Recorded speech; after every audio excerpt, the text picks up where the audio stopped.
Hello, Sylvia. How are you? I'm doing pretty good. Good to see you. I love your Cuban reef. I know. Would like to be there about now. Wouldn't we all? Yeah. Yeah, definitely. All right. Good morning, everyone. Good morning, world. Welcome to the first session of Ocean Geographic Forum. This morning's session is about embracing the new normal. So what is the new normal? Is it just wearing masks or standing 1.5 meters away from another human? This we're going to find out from our expert panel. So to get us going, we have our host today is Sheree Marris. Go ahead. Thank you. Thanks for having me. So I think I'm just going to do a few introductions. I thought you were going to be introducing Sylvia. So let me just get the bios up.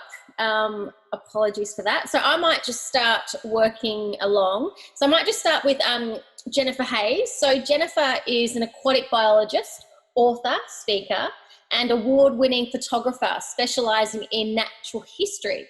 She's also studied shark exploitation and finning in Western North Atlantic, and she's the author of numerous articles on marine environments with images appearing in countless of books, magazine, and advertising campaigns. Working with David Dublé, their National Geographic assignments have taken them to document the riches of Cuba's reefs, the remote beauty of Tasmania's cold waters, white sharks, the bounty of South Africa's seas, and the dark secrets of Africa's Okavango Delta. And that's just a few of their adventures. David and Jennifer also collaborated on the book Face to Face with Sharks that seeks to create greater understanding about sharks. Among her many accolades, Jennifer is a trustee of the Shark Research Institute, an Explorer Club National Fellow, and principal photographer for the Elysium Artists for the Antarctic, Arctic Expeditions, and the Coral Triangle Expeditions. She's also a speaker for the National Geographic Live series presenting Coral Kingdoms and Empires of the Ice to an international audience. Wow. Welcome, Jennifer. Wow. Yay, the crowd is wild. How many panelists? I know, this is the thing. It's so absolutely impressive. We're just going to do bios for the whole panel. That's what we've decided. I'm just kidding. Just saying. And then everyone who's watching should feel very badly about themselves and go do something. That's the point. That's it. And then we go home. No, that's never the point. I'm kidding. Okay, so I'm going to keep going. I'm going to go with Esther An. So Esther is an active advocate for green building and sustainability for over 2 decades. Esther has been instrumental in establishing Leadership in Sustainability, which is CDLs. It's ranked top real estate company of the 22 global 100 most sustainable corporations in the world, and is only the CDPA list company for climate strategy and water security in Southeast Asia. This is what happens when you have a coffee before you read this. It's like, oh, there's so many acronyms. Key ESG initiatives she has spearheaded include publishing the first sustainability report using GRI standards in Singapore, and that was in 2008, which issued the first green bond by a Singaporean company in 2017, and pioneering an SDG innovation loan in Singapore in 2009. As a forerunner in embracing the UN's SDGs, Esther was conferred 2018 SDG Pioneer for Green Infrastructure and a Low Carbon Economy by the UN Global Impact. Welcome, Esther. Again, another really impressive bio.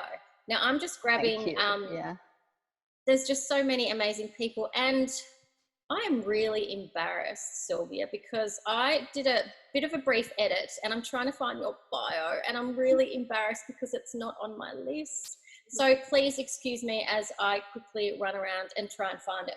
And the universe, gods have been kind to me. Let me introduce now Dr. Sylvia Earle. who is Explorer in Residence at National Geographic Society. She's the founder of Mission Blue, Sylvia Earle Alliance, founder of Deep Ocean Exploration and researcher. She is also a founding ocean elder, director of Deep Hope Foundation, chair of the Advisory Council for Heart Research Institute, and former chief scientist of NOAA. She is author of more than 230 publications, leader of more than 100 expeditions with over 7,500 hours underwater. She is a graduate of Florida State University with MA and PhD degrees from Duke University and 33 honorary doctorates. I would just love one. Her research concerns the ecology and conservation of marine ecosystems and development of technology for access to the deep. She is the recipient of more than 150 national and international honours and awards, including being named Time Magazine's First Hero for the Planet, a living legend by the Library of Congress, Netherlands Order of the Golden Ark, and recipient of the 2018 Princess of Asturias Prize for Concord, in brackets peace, the TED Prize 2009, and medals from the Explorers Club in 1981 and also 1996. She's a Royal Geographic, she received the Royal Geographic Society 2001 Patron Medal and the National Geographic 2013 Hubbard Medal. Welcome, and the little excited girl in me is just squealing with excitement to meet you finally. So welcome, Dr. Sylvia Earle, and many apologies for that stumble of not introducing you earlier. So thank you. Next we have, gosh, everything is all over the place at the moment because we've changed things at the last minute. Anita, are you joining us today? I'm here.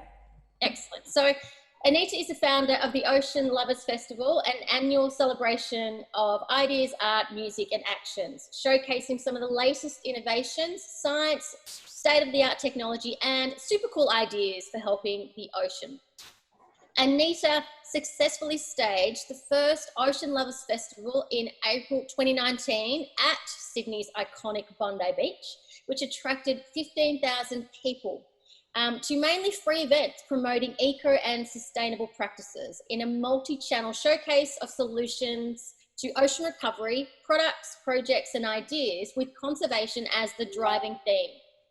Mainstream and digital media channels each exceeded a reach of 1 million. Anita also championed the Sydney Coast Hope Spot at the inaugural Ocean Lovers Festival, with the support of Mission Blue to recognise Sydney's cherished coastline on the international stage. She is fast becoming recognised as a global connector in the ocean sector for her innovative approach to bringing hope for the oceans and engaging audiences to accelerate change that positively impacts our world. Welcome, Anita. Thank you very much, Sheree. It's very exciting to be here with all of you today.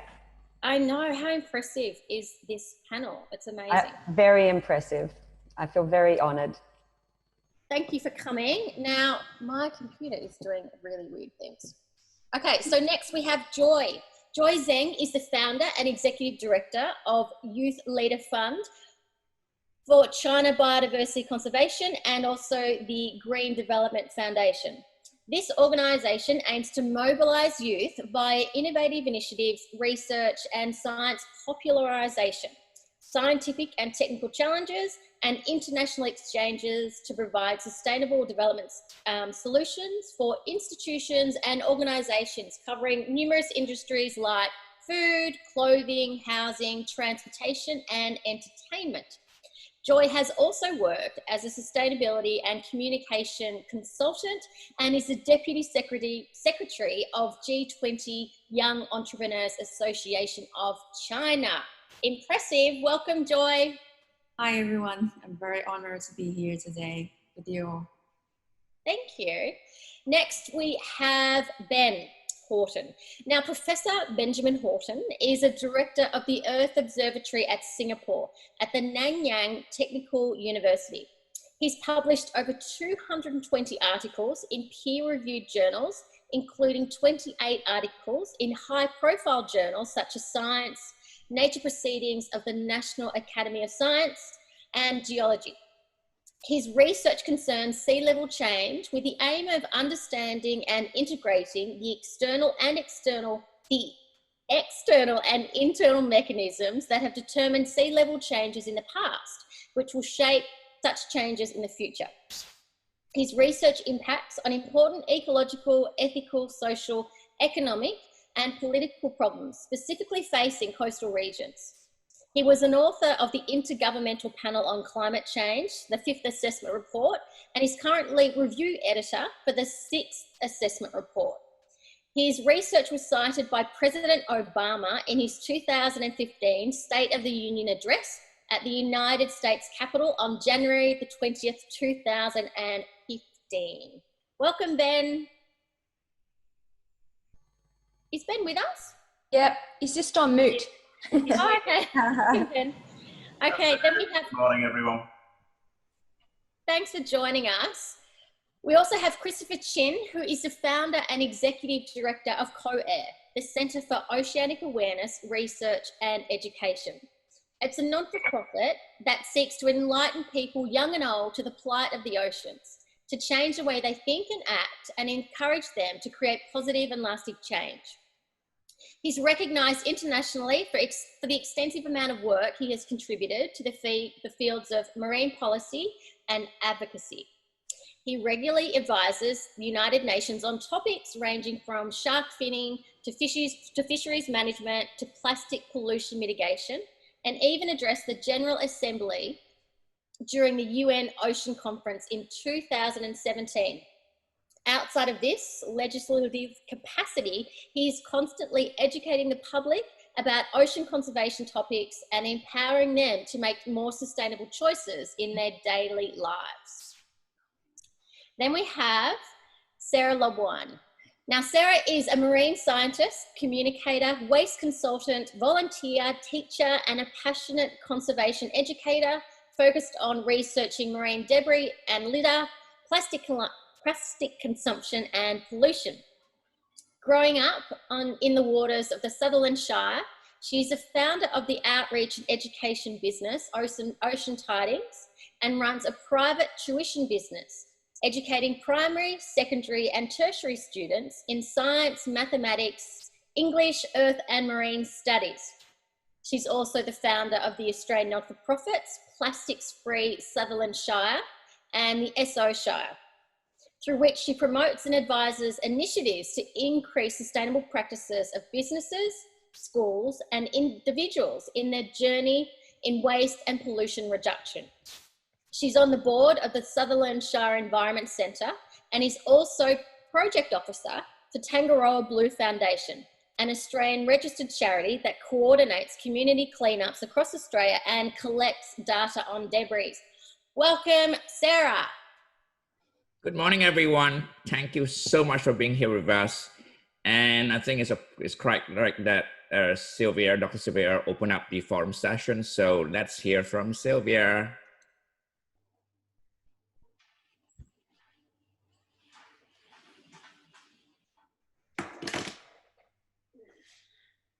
Here I am, underwater. Thrilled to be with all of you, wherever on the planet you are. To the question about where from 2020 do we go forward? I'd like to think back to 2012 at the Rio +20 conference, where the headline was, "What is the future we want?" We have a choice. And now, globally, I think we have received the message that we're all together in terms of trying to make the planet that we want with some new messages in mind. We're all vulnerable. We knew that, kind of, but we haven't been taking the vulnerability to climate as seriously as we should. It's taken a little virus to convey that message of vulnerability, and how we really are all in this together. There have been pandemics in the past, and it's likely there will be more in the future. If not pandemics, certainly diseases, epidemics. But whatever it is, knowing that our health is at risk through what we have done to the natural world, the solution is there for us to act on. Protecting nature protects us. Protecting the health of the land, of the sea, protects us.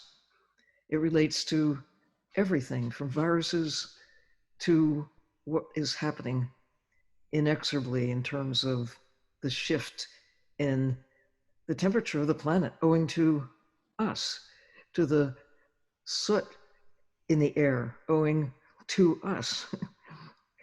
Isn't it amazing that it's taken this moment when civilization has basically taken a deep breath, paused, to bring home how much our actions influence air quality, influence water quality, influence the behavior of creatures in the sea, such as the orcas that are coming in more closely to shore than they have in recent memory. Why? Because the boats aren't going out. The noise is no longer a factor keeping them further out. There are just so many examples from all over the world that indicate we are the cause of the declining health of the planet. And also, we have the capacity, should we choose to do so, to exercise our power globally with global positive consequences. So back to that question. What is the future we want? We want a healthy future. I mean, that's pretty fundamental. Everything else depends on air to breathe, water that's safe to drink, a place to live, working within the natural systems that supply everything that we need in order to fundamentally survive. Everything else follows from that. So, first things first, let's look after the health of the planet. We know what to do. Now, I think in the next little piece of time, we'll hear from some experts. And how do we get from where we are to get to a better place? Let's just do it. Thank you. Go, Sylvia. Thank you. Thank you. Thank you, Dr. Earle. It's much appreciated. Always inspiring to listen to your words and also to give people hope. And I think, you know, it's a time when we do need hope. So thank you very much. Now, moderating these talented bunch of humans that we've been chatting to and we've been introducing on our forum of embracing the new normal today is our fintabulous. I'm really bad at puns. You can't help it. It's fine. I don't. I'm floundering. Sorry. Is the fintabulous Alex Rose. Now, Alex is the science editor for Ocean Geographic magazine and managing editor for Ocean Geographic Explorers. In her 6 years there, more than 50 of her titles have been published both in print and online. As a vocal ocean advocate, she has given more than 30 public presentations in the last year alone on a variety of topics ranging from purposeful exploration and plastic pollution to climate change and the ethics of underwater photography. She's also a professional photographer, accomplished violinist, Explorers Club fellow, and PADI dive master. But that's not it. She's a founding member. She founded a membership-based ocean conservation company, Blue Ring, at the beginning of 2017 in an effort to create a new method of ocean conservation accessible to and inclusive of everyone, and has since raised $20,000 to support the work of marine conservations and non-for-profits. Maybe he's on its way. I was going to say that might be enough. Rosie is also a co-founder of Wave Film Festival, a Chicago-based video celebration of our world's waters that saw its inaugural event this year, and is the secretary of Deep Hope, a non-for-profit founded by Dr. Sylvia Earle to build citizen submarines. I'll hand it over to you, Alex. Thank you. Thank you for that intro, Sheree. I don't usually get those, so thanks. Well, thank you everybody so much for joining us this evening and this morning. It's really a pleasure to have all of you with us to start discussing some pretty deep topics. So Michael and I Michael decided he wanted to do this, and then we've been figuring out how to do this for the last couple weeks. And the goal of doing this series of sessions, which we're calling Forum 2020, is to provide a platform for some open communication with experts like all of you in a variety of fields who share the common vision of creating a more sustainable future together. The current global pandemic has thrown a lot of aspects of our collective lifestyles into the spotlight, underscoring the need that we all have to incite some transformative change in the coming years. And in our proposed sessions, the point is to sort of discuss the topics that we really need to consider as we fight to get out of this COVID pandemic and emerge hopefully as a stronger global society. So we are doing our first of 3 related sessions this evening called Embracing the New Normal. So the impetus for this was to sort of have a conversation about how we have the opportunity right now to shift our worldview to reflect our understanding that, as Tim Wirth says and Sylvia quotes often, that the economy is a wholly owned subsidiary of the environment. This pandemic has sort of given us a chance to pause and reevaluate what we used to consider normal and perhaps even take action to make sure that globally society doesn't double down on maintaining our business as usual approach to everything that tends to be rather destructive, and instead push for a paradigm shift that focuses on making sustainable and equitable business practices both normal and possible. So we've sort of got this narrowed down to 3 primary questions that we would like to address to go forward with our forum. So the first question that I think we're going to start with is, can we use the current pandemic in a positive way to forge a new paradigm for conservation? So that's where we'd like to start. Kind of moving forward from there, we'd like to examine how possible is it to redefine the terms by which we describe progress.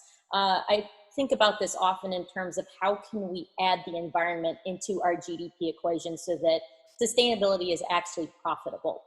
And then just because it's been so forefront with all of the extra trash and extra single-use items that we've been seeing lately because of the pandemic, we'd really like to focus on what the future of plastic is going forward after we sort of drag ourselves out of the pandemic.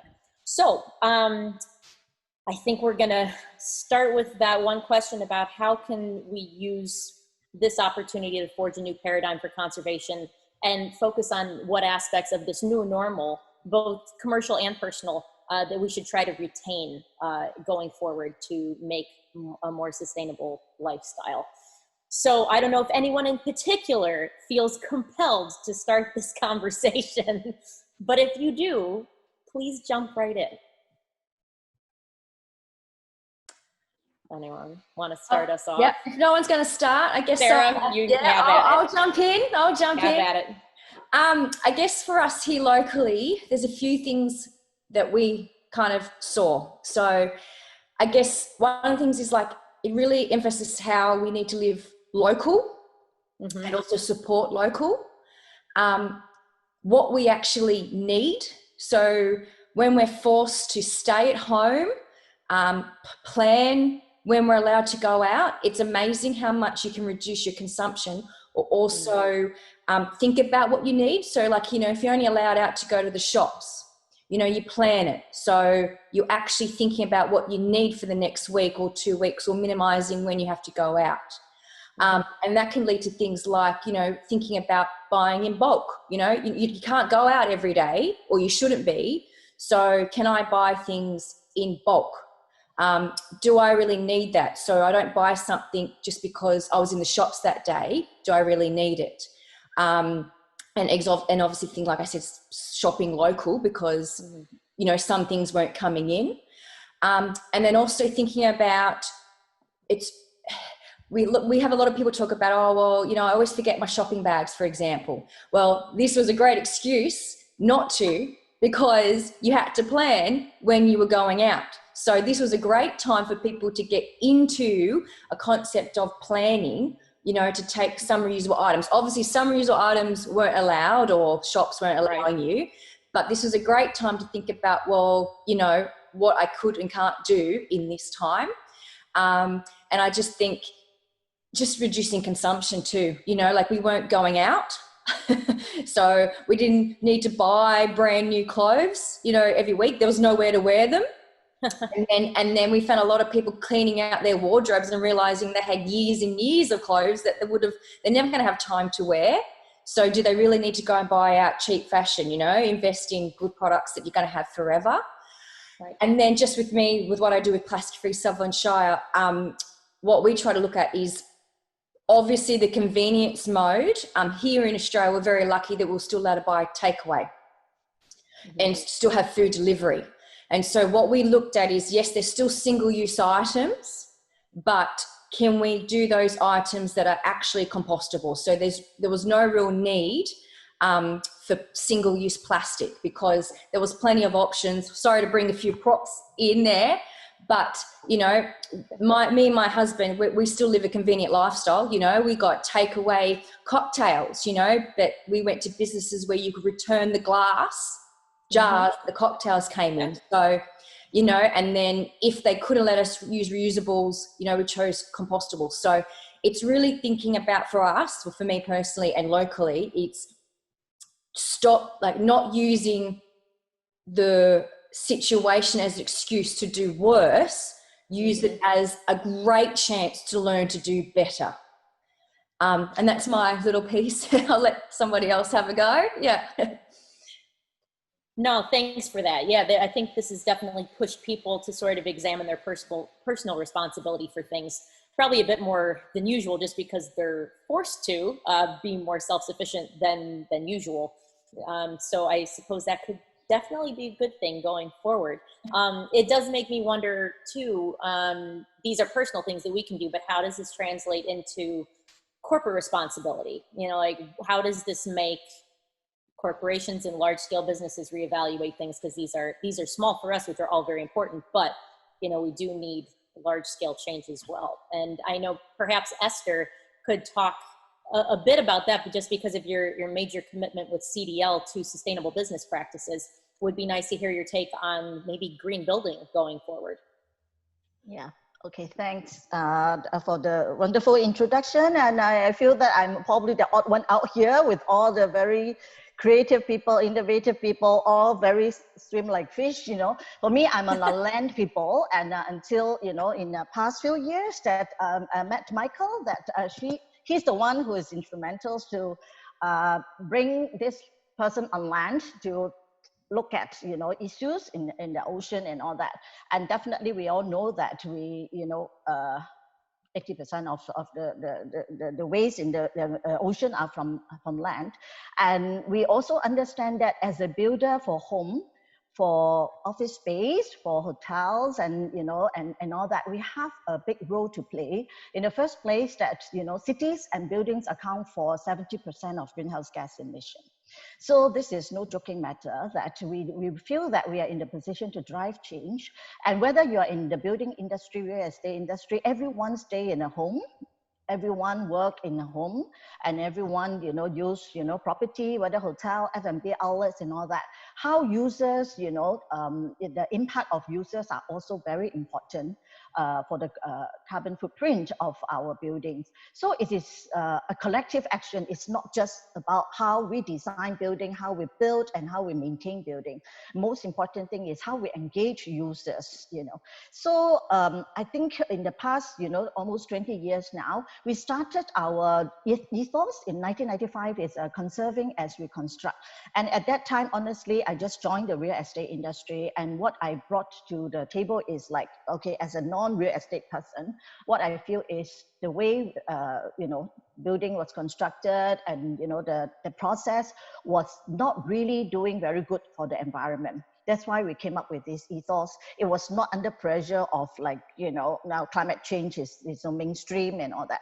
So fast track to today, we are not just looking at just building green, looking at energy efficiency, adopting renewable and technology, and SDG 3, health, suddenly become, one of the top priority. And as it is when we are talking, of course, Singapore has been locked down for quite, a month plus. Even for this month, it's still by default working from home. Only, a small group that, you have to, applies to, access to your office. And of course, as building owner and management, the top priority is keeping the space clean, and then our, office workers and, users feel safe to come to the space, feel safe that, okay, the buttons of the lift are clean, and then everywhere, the air they breathe in, it is, all filtered and clean. So we have the responsibility to assure that, give the peace of mind for building users, whether they are shoppers, whether they are diners or office worker who spend at least 8 hours in the office. So the whole paradigm has shifted, and even design product, our residential home. Now, no more, talking about, shoebox type of apartments now. And I mean, we have not been really into this, and we have been quite against it, because we feel that space is very important, especially now most of us is working from home. And in fact, I'm now talking to you in my own bedroom, come office, come everything. So I think space is very important, not just about health issue or whatever. It's also for mental health, not just physical health.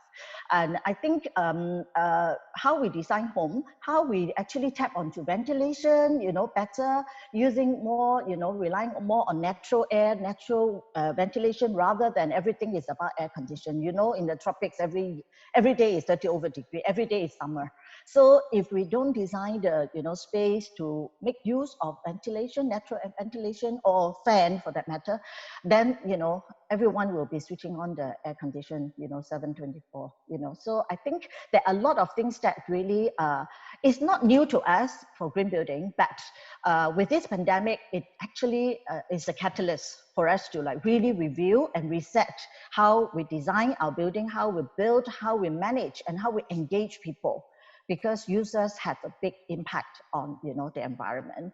And of course, now we even, encourage people to do even home farming. And, I just, did some of my, home farming, herbal garden, over the last 2 months or so. So I think a change of behavior, and you're right, I haven't been shopping for at least 4 months now, and there's no occasion to go to anyway. So I think more buying the top rather than the bottom. Whatever we wear at the bottom, it doesn't matter anymore. You only see the top. So I think, and it's also mental behavior, the thinking, if you want the elevator to, for yourself alone, you just sneeze or cough, everybody will run out. So I think that the trust in people, it will be, affected, because it's like, wow, are you healthy? Should I be in the same lift with you? So I think it does also affect the peace of mind, and then human relations. I haven't been shaking hands with people for at least 3 months now, since March until now.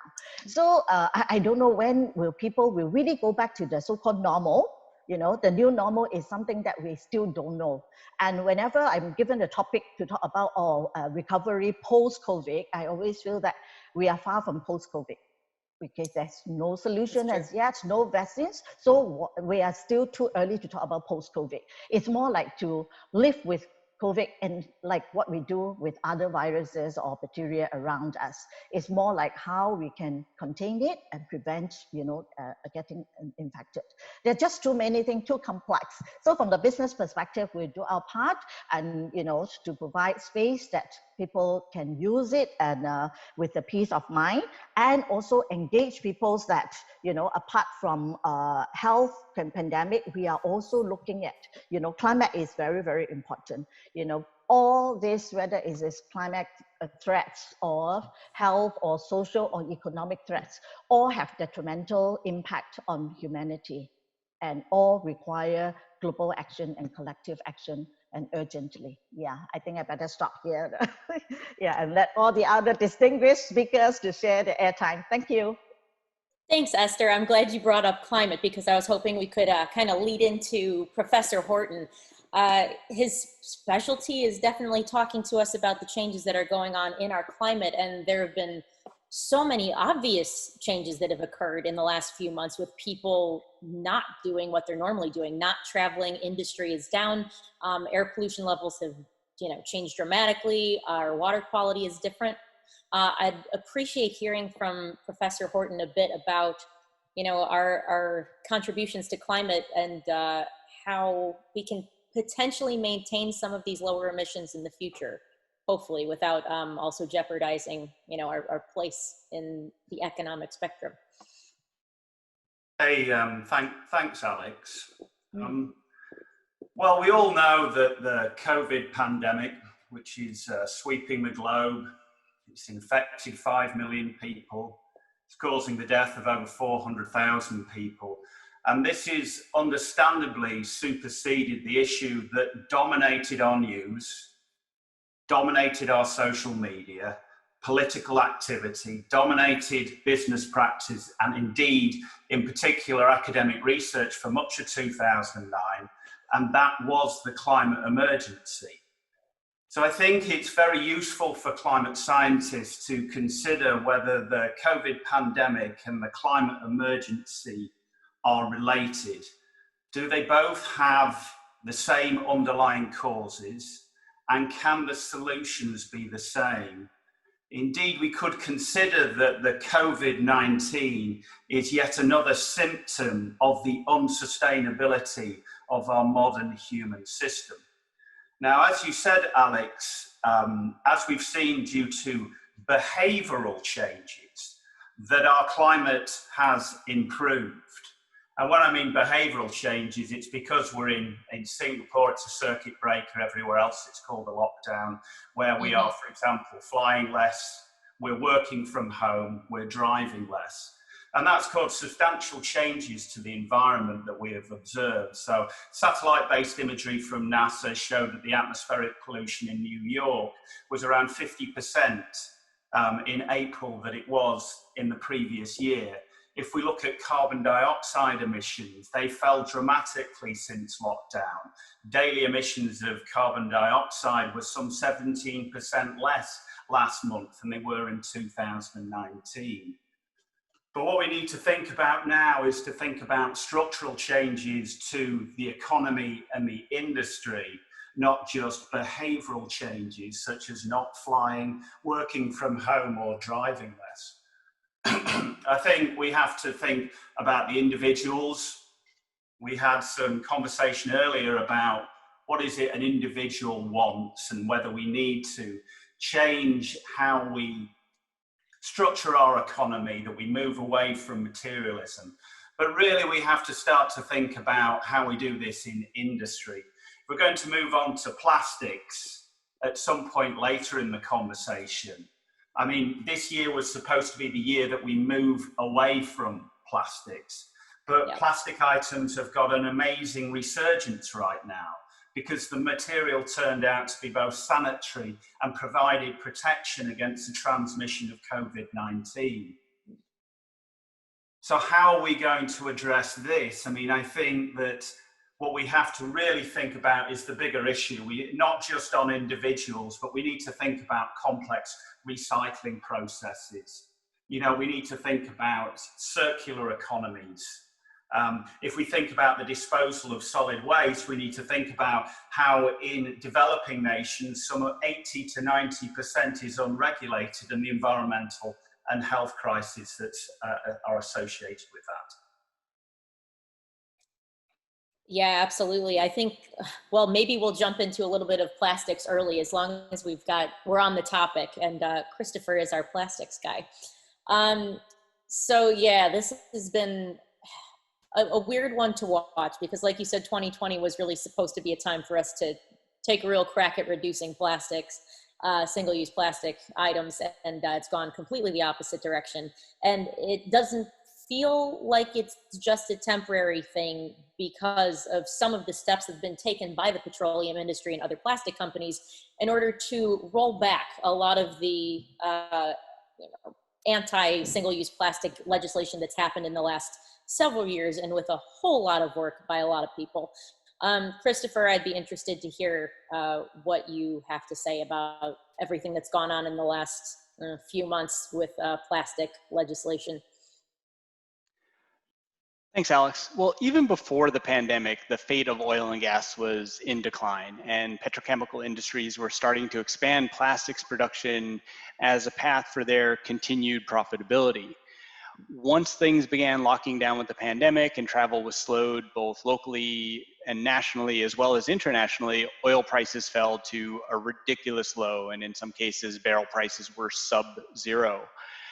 And the plastic industry took advantage of what was going on with people's fears, and they began to exploit the opportunity to really push plastics and single use in particular.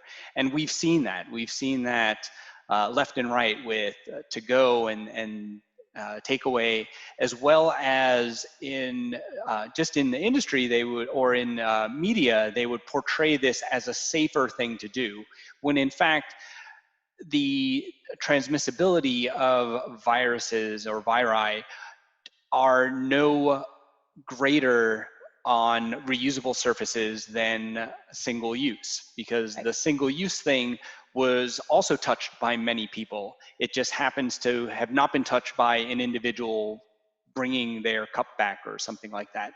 So we've seen a lot of rollback to a lot of progressive legislation. We've seen a lot of single-use bans being either taken back or reverted or even just put on pause. And to add insult to injury, the plastic industries have also asked for government bailouts in the United States and abroad. Yeah. So they're not only trying to make more money and exploiting this, but they asked for $1 billion bailout in the US alone. That's not just wrong, it's unconscionable. So I think moving forward, we are going to continue to do what we do. We're going to continue to try to educate people and just move forward as best we can. I think it's going to take a lot of educational efforts, a lot of educational opportunity to really show people that that plastics are not the saving grace, and that's really the way to go. I think one of the things that has been challenging for us as activists and as environmentalists is that we as a group tend not to lend to the hyperbole. We tend not to jump on fake facts. We tend not to just exaggerate to make our point, because that's important. And unfortunately, the industry is not beholden to that same thing. And other folks who have worked in local legislation or any kind of policy work will know that industry experts will go and they will lie through their teeth to sell their snake oil. Yeah, that's definitely the truth. Yeah, it's been a bit disturbing to see as well people, well, using their masks and their gloves and then not disposing of things properly. And it just really speaks to our behavior issue even more so than the materials that we use. I mean, yes, there are loads better materials that we could be using than plastic, but wow, if we could just get people to understand how to dispose of or recycle things properly, that would go a really long way. And it's a shame that there's not a better way to change behavior. Well, that is actually a really good point. And it's not just about getting people to recycle things properly or dispose of them properly, but perhaps not taking the thing in the first place or re-examining our use. One of the things that's really funny is that as was mentioned earlier, people would have a hard time remembering to bring their plastic bag, and or their reusable bag, and if we tell people to bring their own mug or not to take a straw, they have a fit. But now, Yeah. one of the things that's super exciting about this and all of this, this pandemic and the lockdowns is that we now know that even though change can be uncomfortable, we can do it. We can change for the greater good. So yes, of course, there will always be somebody who refuses to wear the mask or doesn't respect social distance. And we will always have that person who will bring his solo cup or use styrofoam. But we know that we can do this as a planet, as a society, as individuals. We can change, and we can see that change happening and how well it affects the environment and the planet and our own well-being. Yeah, absolutely. Yeah, it's been, it's good too to see how much documentation of all of this has gone on. It just kind of reminds you how important the storytellers are in all of this. So I guess this would be a good transition to Jennifer Hayes. As someone who's been with Nat Geo for so long and has been the lead on a vast variety of stories, what kind of stories would you like to see come out of this to kind of impress upon people the importance of keeping some of the good changes that we've made, like sustaining changes? What kind of stories would you like to be able to tell coming out of this? Alex, Yes. how honest do you want me to be? We'll see how it goes. Well, I'll give you a. I can't actually be really honest about something here. I want to be. Okay, let's talk about paradigm shifts. We've seen one. We saw one in the last 24, 36, 48 hours. What was that?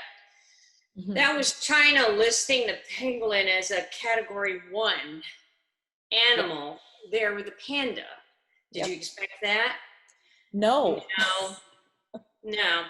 So we know now what's the reality of that? No one knows what that's going to translate into, but we know what was behind that for shifting and for the wet markets and all of that, and listing listing it as a category 1. For a paradigm shift, I think there's basic human needs, and I think it was touched on earlier, and that's, okay, there's food security, there's health security and financial security, and all of those have to be satisfied, on this equilibrium before a paradigm shift is globally or broadly accepted. Everybody is so worried about their space. I was watching here locally, I think I live in a more conservative area than most of you, and it was so funny. We live in New York, and they're in New York State, we're on the northern border, and then there's New York City, and it became us against them. And then I said to the people that turned it into us against them, I said, when is it? First it was us against Mexico, then it was us against another state, and then it was us against downstate New York City. And then I said, wait a minute, when is it gonna be you against your neighbor? And then when is it gonna be? So it's about comfort and these paradigm shifts. And then let's translate that right to your question. Going to storytelling at National Geographic, the stories that we would want to tell are causal, meaning looking at some of the things and telling some of the truths, the hard truths. What happens? We were just trundling through plastics, telling the truth about plastics and recycling and where it actually goes once it leaves your carefully planned recycle bin and goes to the transfer site, and then getting to the end point. What is the truth? We need to know the truths, and then if we know it, we can address it. And then let's go to human behavior. That's one of the things that National Geographic and myself right now, we have these meetings about, can we tell the truth about human behavior? Right. No, because we sell magazines to humans and it's going to wreck the subscribership. What are we going to do? We can't tell the goddamn truth because people don't want to open up a magazine and read the truth sometimes. Yeah. So sorry for my sincerity with that. Yeah, stop it with your truth telling. Yeah, I want to go into some of some of the markets and say, okay, this is obviously not good for health, and we've seen what comes out of this. Now we have a global pandemic. Can we talk about that? Yep. What's our subscribership there? Yeah. Yep. We need to be able to cross political barriers without offending customs, and tell the truth and bring it into the storytelling and put it on a broad global platform so that everybody at least can be aware of the facts. So when it comes to storytelling, I think sometimes we're we're restricted sometimes. Yeah. And now we're not restricted, we're diverted. I think if we look back this past week, Oceans Week was almost ignored because of the political fires that were happening here in the United States, in essence. So I'm sorry for my candor, but I think we have to make a world, and I've had this discussion with you privately, people sometimes do not want to know the truth. They're too put off by it. They are too shocked by it. They are too scared of it. I'm trying to get around that in storytelling. You can't hit people over the head constantly with it's doom and gloom. You have to give them hope. You have to. But at the same time, we have to be prepared to accept some really hard truths, I think. So we have a couple of stories on the table at Nat Geo that we're going round and round now about, we can't maybe say that, or should we, or how do we? So anyway. Yeah, that's a lot to tackle. So I may be a little steamed, or no, just triggered. I think appropriate though. This seems reasonable. Triggered. Only because there's so many hot button issues all over the world right now. That it's hard to tackle. It's hard to put one on a pedestal above the other and all of that. So it absolutely is. It also kind of it's a lot to think about. I believe I think the humanity needs to know what humanity is capable of and tell the truth. Good and bad. Good and bad. Yeah, because it does span quite a range.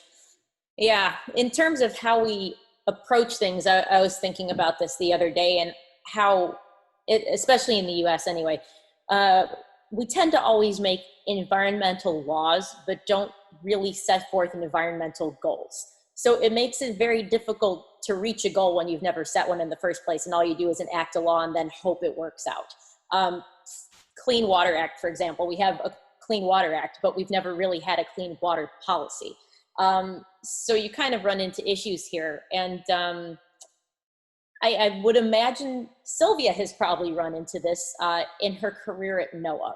And I would be interested to hear, Sylvia, your thoughts on this whole idea of perhaps getting away from the idea of just command and control regulations and sort of shift more towards this whole environmental protection as a policy instead of laws. Do you see a distinction, and should we be focusing on one more than the other? Well, you have to have laws to govern the people who don't respect the reality, right? Who have the ethic of care. But for most people, you don't need the laws. You just need the understanding that it's in their best interest, economically, security-wise, health-wise, to, be responsible about how you treat water, air, the natural world.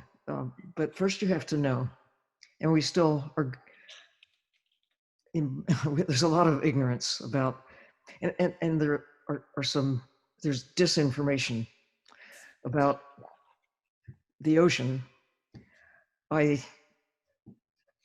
called me the Sturgeon General when I was chief scientist at NOAA because I made such a fuss about the fish. I kept saying, fish are not free. You give them an accounting base of 0.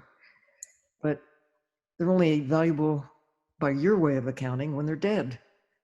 But a live fish keeps us alive. A live fish in the ocean is part of our life support system. We need fish more out there, especially now since their numbers have declined so precipitously in my lifetime because of marketing, a fallacy that we have to feed people.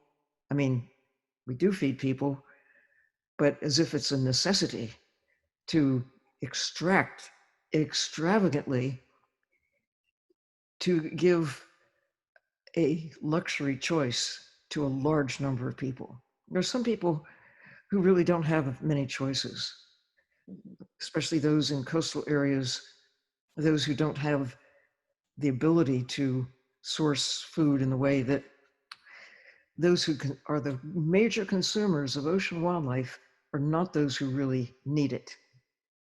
The ones, in fact, it's the price of wild fish has gone up so much that people who really need to have those, the people who actually catch the fish in coastal communities, they can't afford to eat it, can't afford to eat the lobster because it's more important to them to sell it than it is for their sustenance. Well, it's a problem that we need to think about ocean life as wildlife, and that when we sell a tuna, what's the difference between a wild tuna and, let's say, a wild elephant, a wild rhinoceros, a wild bird? How many humans could we sustainably feed with wild birds, songbirds, eagles, owls? We used to do that when our numbers were small and there were lots of birds, but we managed to really eliminate large categories of terrestrial life, birds, mammals, and all the rest. So some people, have bushmeat. They rely on bushmeat, wildlife, for consumption, but that's not 7 billion people, or 8 or 10, however many there will be. We have to do better. We have to think about what it takes to make a tuna. We can't afford to eat tuna if you really put the cost of making a tuna on the balance sheet, but they're free, right? They're out there, just let's go get them. Or a squid, or shrimp, or anything else. We've just gone too far overboard in terms of accounting for, or not accounting, and trying to take more than is realistic. I think we'll always take some wildlife from the land and some wildlife from the sea. But one of the things that we must come to grips with, if we are to have a future where the ocean is healthy, that we're expecting too much of what we can extract and still get away with it. We've got the evidence. That's the thing. With all of our policies to try to have sustainable use of the ocean, with extracting wildlife on a scale that's large enough to have these global markets of tuna fish everywhere, octopus everywhere, shrimp everywhere. I mean, it's the numbers have gone from where they were when I was a would-be aspiring scientist back in the 1950s.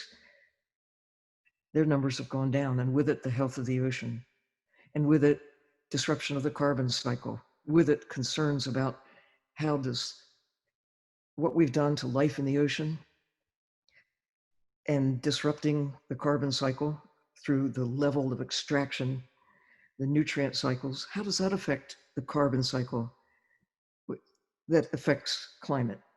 I mean, we get it with trees. We understand that if you do what we've been doing, cutting the forests, that affects climate. What about clear cutting the ocean? That's affecting climate too. Making those connections is something we have to come to grips with. We're not there yet. And it'll be a while, I suppose, before people get it. I'm one of the lucky ones. I've had thousands of hours underwater.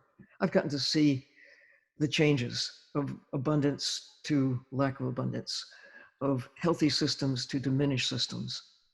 I consider that my good fortune, I have the evidence. I'm a witness. And to the extent that I can take people there, see, and that's what I think this Ocean Forum is about, to share the knowledge that each of us has acquired. I mean, Jay Nichols, with his understanding about our attitude toward water, toward the ocean, toward life, is fundamental to making a change. It's not just about looking at the numbers. It's not just, we've got the evidence, the science is here, because we need to get people to really understand it. We need the art, we need the music, we need the ways that we humans can really understand the reality of what's going on. Yeah, it's certainly a lot to take in, and so many different ways to communicate what's going on. And I guess this would be a good time to jump to Joy. As probably the youngest person here, this must be a lot to think about in terms of how you want to proceed. So maybe I'd love to hear a bit more about what you do and how you'd like to take some of this information that we've talked about today and bring it to the people that you interact with, the younger people who are kind of driving everything forward for the future. Thanks. Thanks for having me today. I think all the previous talk is quite inspiring for me. And I want to start with why I started to do this foundation. And I like jumping across the charity foundation as well as the G20. I think the very important thing is like before I was living in Sweden, after I went back to China, I started to talk with people like in my hometown. I just talk about why we should protect the environment, because I saw there's so many like environment friendly way to live.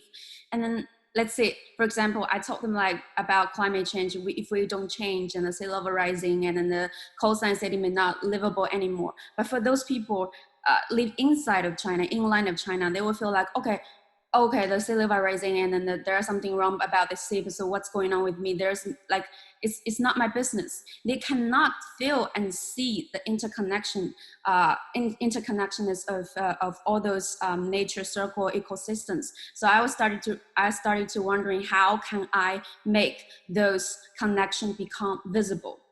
So I'm looking for the tools. So I think usually the environment impact or consequences always like let's say what happening like the environment friendly practical I did in China might affect the people living in Africa. But this, we cannot say it directly. I'm sitting in the office in Beijing or Shanghai, I cannot feel it. I have air conditioning, I have everything that I had. At the same time, some of the consequences, they are always lagging behind of time, in terms of time. It takes time to say, let's say 10 years later, 20 years later. So people cannot feel it.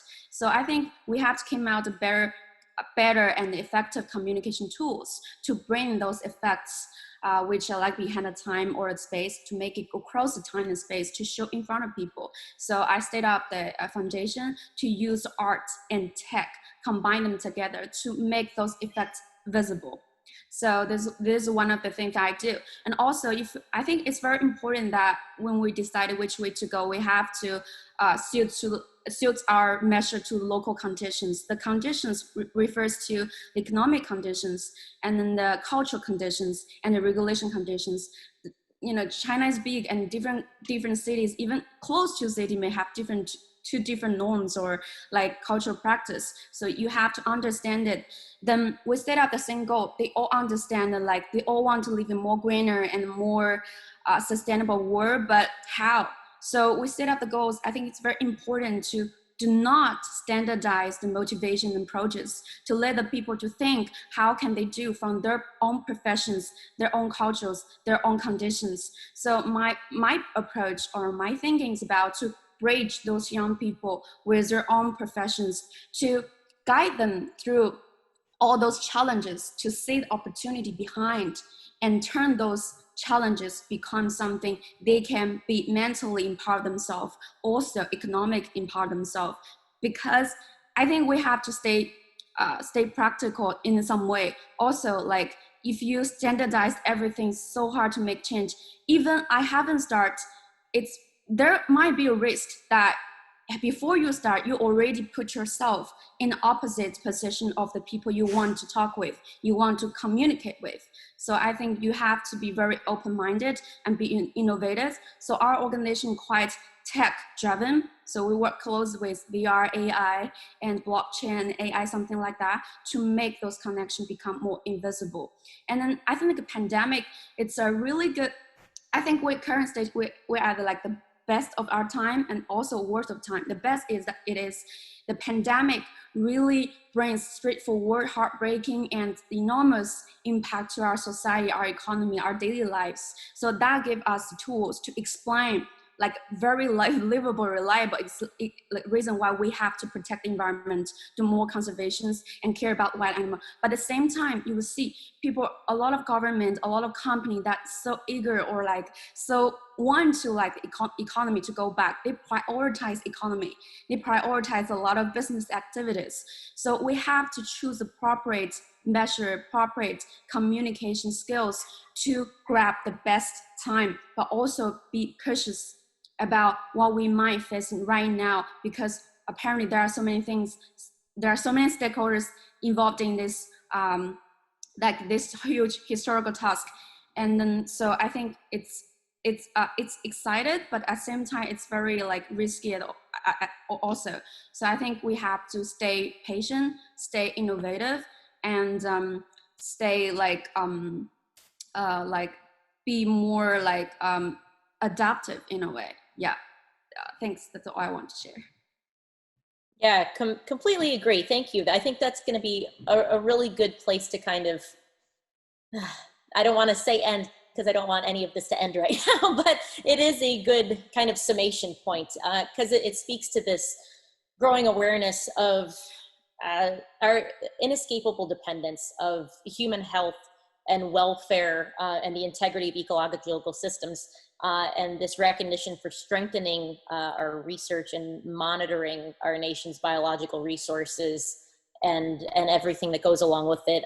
And I think we're starting to realize the extent to which biological resources and ecological systems are sustained and are sustaining us, and that they'll be our way forward with viable management options that can be retained for the future. So yeah, thank you for kind of ending us there. If everyone has some final thoughts, if everyone has a final thought they'd like to end on, you don't have to, but if you do, something that we haven't touched on or you wanted to mention, we've probably got about 10-ish minutes left to kind of wrap things up. So if there's any specific thing that really stuck out to you that you wanted to mention or come back to, I think this would be the time to do it. I've got something I'd like to share. Sure. I think really at the end of the day, there's so many amazing experts out there like we've heard from today, but at the end of the day, there's so much confusing messaging for the consumer, and people just feel very lost, and people have gone from being potentially curious to more concerned through the pandemic, and they don't really know exactly what to do a lot of the time because the information's not really out there, and where do they find the trusted sources of information?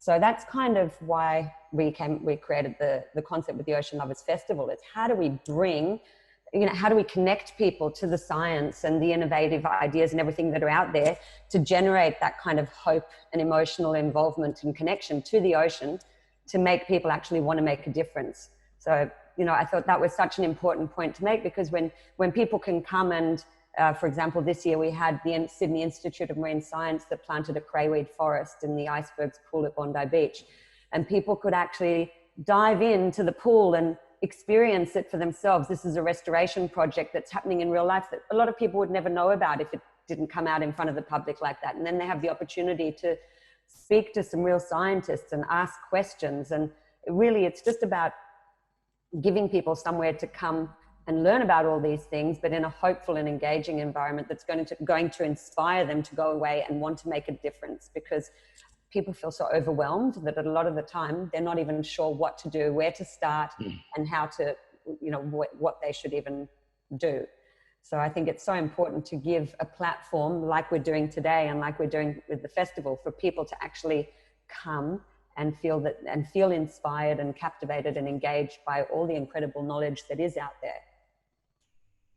Absolutely. I hope I'll get to see this ocean festival sometime. I hope so. You'll have to come and visit. I know. Or virtually. One way or another. It When will you hear by happen. AI. Yeah, we're getting there. Crazy. Yeah. Anybody else have any specific thoughts that they wanted to end on? Just quickly, it was just like a quick summary of kind of what we were saying today, you know, thinking about how the economy, but also the environment. I think we've really got to start to, like Sylvia and a lot of everybody was saying, the true cost of everything. So, you know, and the true value. So the true value of the fish or the health of the ocean, you know, like what is the true value of the Great Barrier Reef, or what is the true value, you know, we watched this great documentary the other night, really showing how, you know, how phytoplankton can influence the rain on the land for our farms, and then how that, you know, then connects back to the ocean. So exactly right, everything's interconnected.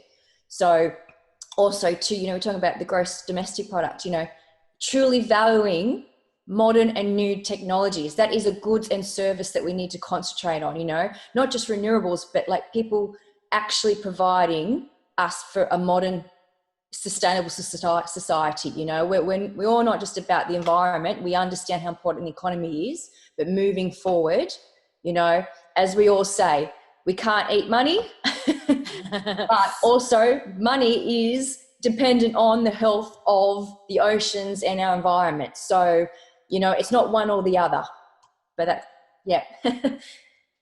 No, that's such a good point.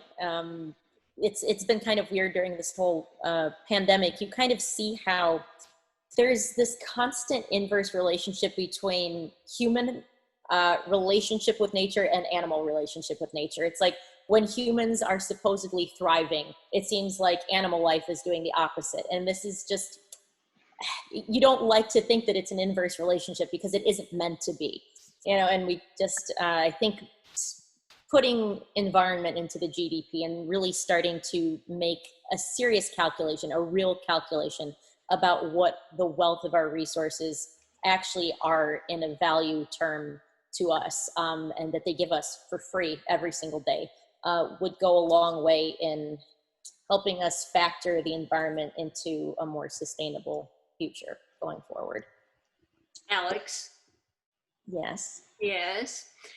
We had a meeting this morning, talking about when you use the phrase new normal, right? Mm-hmm. It's a phrase that some people embrace and other people are like, I don't want a new normal. I'm going back to whatever it was I was doing before. There is no new normal. Yeah. But one thing that came up in a meeting today, and I found it fascinating, was that the next generation, David and I right now are really focusing in every single cylinder, the next generation, getting their voices out there, giving them their platforms and getting them engaged in their interest, not necessarily ours, but their interest in head starting them. And this might not be their new normal. This might be their normal. Mm-hmm. And this is, if this is their normal, then they are poised not to have new habits, not bad habits. And maybe emerging in this situation, in this new situation, they're gonna, I mean, look at now just simply the educational platforms and the new digital reach and all of this. It was an interesting topic this morning, that new normal for them might just be normal. And going forward, it might actually be to their advantage to have emerged in this, because as Sylvia says, it might and probably will not be the only one, and it probably won't be the worst one.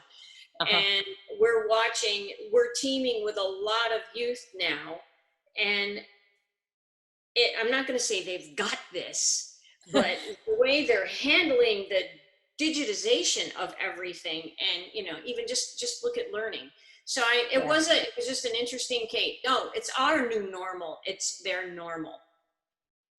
Yeah. Just a quick, Sorry, Interesting. Alex, can I just give a quick word to, Yeah, from jump a in. business perspective? Absolutely, Yeah, please, the Esther. cost of inaction is too high, and there is really a strong business case for private sector businesses to step up in integrating sustainability.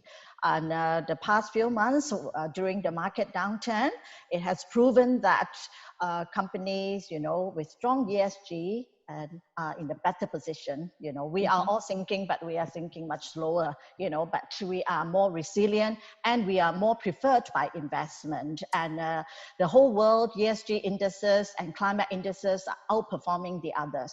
So in the long run, the new normal is businesses with sustainability integration. That's my two cents. I like to hear that. Business That's perspective. good. It's a good way forward. I would like to add another thing back here.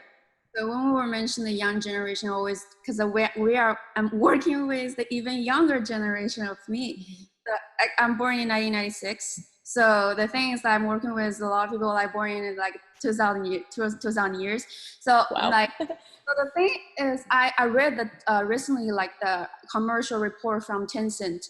They say like the Gen X, they are more, each single product they're buying, they prioritize the shared social responsibilities. So you see, I think for the younger generation, if the companies, the private sectors, they are more concerned about environment or more concerned about the social issues, they get more interest or more attention from the young generation. So there's like the price has been lower for the young, for the private sector to communicate with the young generation. And also, I think for me, as far as I felt like I'm living in an age, a time that usually the private sector or the public sector or government leave us without choice. So the thing is like we have to think about how to create the choices. And I think I've been studying development studies, but after I finished my study, I can't answer what is development. Because obviously, like, I don't really like the word that I live with right now. So the thing is like, what is development? So I think it is about to make our world, the place, be more livable for people. But there are something more added on to make the world become more livable for everyone, but for all creatures. That is very important as well. So I think it's very important for us to reshape narratives, how to connect with the young generation. Actually, they can accept it. It's not hard. We have to choose the right course. That's the reason why I'm thinking about to bridge the young people with the current industry to see what exactly happening with the industry. I see there are some industry, they want to mobilize a little bit, mobilize to a sustainable future, but they lack of talents, they lack of approaches. They want to know how. So the thing is like, we can guide those young people to think about from their own professions. You're a technician or you're artist, you're a socialist. So we're also promoting the tech for good, the business for good. But we need people there. We need the young generation to be there, to be ready for the future like this. Otherwise, no matter what we're talking about, the government, and the institution, NGOs, whatever, so we basically talk about people. So we have to deal with the humanities. We have to understanding humanities and interaction with the physical world, use that logic to achieve the goals that we want, instead of standardize everything with, like, leave people without any choices. So I think that's very important. Yeah, I think as always, the strength is in the diversity. Yeah, true. Yeah. And Christopher, I know you had some parting words for us. So I wanted to add that all too often, the economy is used as an excuse to avoid or not examine or implement sensible environmental policy. When in reality, we know that everything is inextricably connected, and that a healthy ocean sustains and supports a healthy economy. But all too often, short-term progress or development is put ahead of the health of our environment and even the health of our citizens. For instance, plastic is harming us at every step of its life cycle, from extraction at the wellhead through its ultimate disposal or incineration. So it's time for us to put health before wealth. Yes, I like that. Because in the end, that is our wealth. So yes, makes sense to me. Alex, good. One quick comment. Yes. Yeah. That is, most of us here have been privileged to see the ocean directly from the inside out. But most people in the world have not. Yeah. there's no substitute for actually being there. But only a handful of people have been up in space, and certainly a smaller number to the moon, but we've all shared the view. I think those of us who've been privileged to actually see the ocean from the inside out and get to meet creatures there on their own terms, we have a heightened responsibility. We have a heightened obligation. We're ambassadors. The ocean is not rocks and water alone. The ocean is alive. The ocean, the living ocean, shapes climate and weather. It's the living ocean that makes Earth habitable. Those of us who've had the privilege of being there, we need to do everything we can. And of course, Ocean Geographic is doing that with magazines, with films, with images and stories. That's what you do, Jennifer. That's what you and David are experts at sharing the view. We need to do better. We need to do more. We need to get others down there to see for themselves. And we certainly need to go deep. We're just up at the surface now. And most of the ocean is not here. It's there. It's deep. That's where most of life on Earth actually is. So that's part of what we must commit ourselves to doing going forward. Climate scientists say 10 years. The most important time for us to do whatever it is we have the power to do. So let's get busy. We have time, but not a lot. Yep. Thanks. Does anybody else have anything, or can I turn this back over to Michael? I think that's probably it for now. Gosh, thank you everybody so much for all of your thoughts and your insights. It's been a pleasure to spend the evening with everybody, right? And it's kind of cool because I don't know, I've of late been a bit more tuned into historical context of things that have happened. And history always feels like something that's happened in the past. And in the last couple of months, it's become very obvious that it's something that's happening in the present. And I saw a quote the other day that I have no idea where it came from, but I really liked it. And it said, we're the people that we've been waiting for. And I thought, oh, that's a good one. And this kind of forum, this way of speaking to each other and hopefully reaching thousands more people speaks exactly to that point. And thank you for being the people that we've been waiting for. So thanks for joining us, and I'm going to give it back to Michael. I am humbled, honored, and privileged to have everyone on this panel. The opinion, perspective is exactly what we need. I will not repeat it, but I want to share my own point of view is that each one of us can do something. What we do, what we don't do has a consequence and impact on this planet. I think we need to think more for the next person rather than ourselves. You need the more we rather than I. We do have to, so to speak, talk about freedom. For the price of freedom, we do have to think about the next person, our family, the country. What we do is not just for ourselves, it's for others. And in the last few months, being locked down and in my home office, I can't travel. I start thinking of what I can do to inspire people, inspire more love for our planet. And it's what we leave behind and what we move on from here. We, so to speak, the slate is wiped clean. We can start again. And now we know what we can do, what we have, what we don't have. We can live with it and move on from here. So simple thing like, working from home, reduce our carbon footprint, in my opinion, is like buy quality, use less, and reuse. It can be done. Yes, so I want to leave it as this, that today is a session we can kick off. It's not, it's something that is not, we have a solution, but we can start a solution, a movement for people to engage in a new normal that is better for every one of us, better for our planet, better for animals.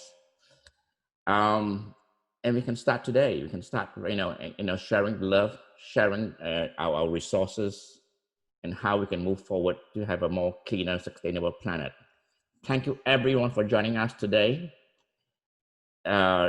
Generous time and your knowledge and a view. And I hope to see you again very soon. Come back tomorrow. We have a session with Dr. Wallace Nichols and another new panel on a blue mind, living with a blue frame of mind. Thank you, everyone. Alex?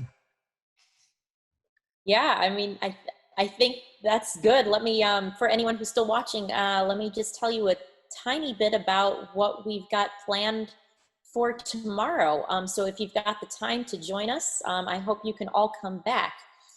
So tomorrow's session, like Michael said, is going to be focused on blue mind and having a blue state of mind. And it's, we're primarily going to be hearing from some really awesome people. Again, we've thankfully got Sylvia back, and we'll also be talking to Wallace J. Nichols, the author of Blue Mind, who is sort of the inspiration for our talk tomorrow.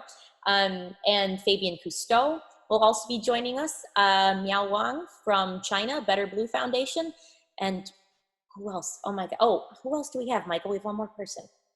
Oh, hold on. I have to look. Too much looking at stuff. Oh, Craig Leeson is joining us, which is going to be fantastic, who is the writer and producer of A Plastic Ocean, as well as The Last Glaciers. And then Anita is coming back to talk with us tomorrow and can share more with us about the Ocean Lovers Festival, which sounds fantastic. And I guess we can force Michael to talk to us again about, and of course, Sheree and yourself. Thank you so much. Oh yes, of course. Well, yes, Sheree's going to be back. Sheree's going to be moderating tomorrow, and you have to be forced to have me do all of the bios tomorrow instead. So it'll be a good one. Please come back, and we look forward to continuing the conversation with everyone. Thank you. Thank you, everyone. Thank you, Esther. Thank you, Sylvia. Thank you, Ben. Thank you, everyone. Thank you, Joyce, Sarah. Bye-bye. It's been a pleasure. Thank you. Thanks. Stay healthy, everyone. Bye. Yes.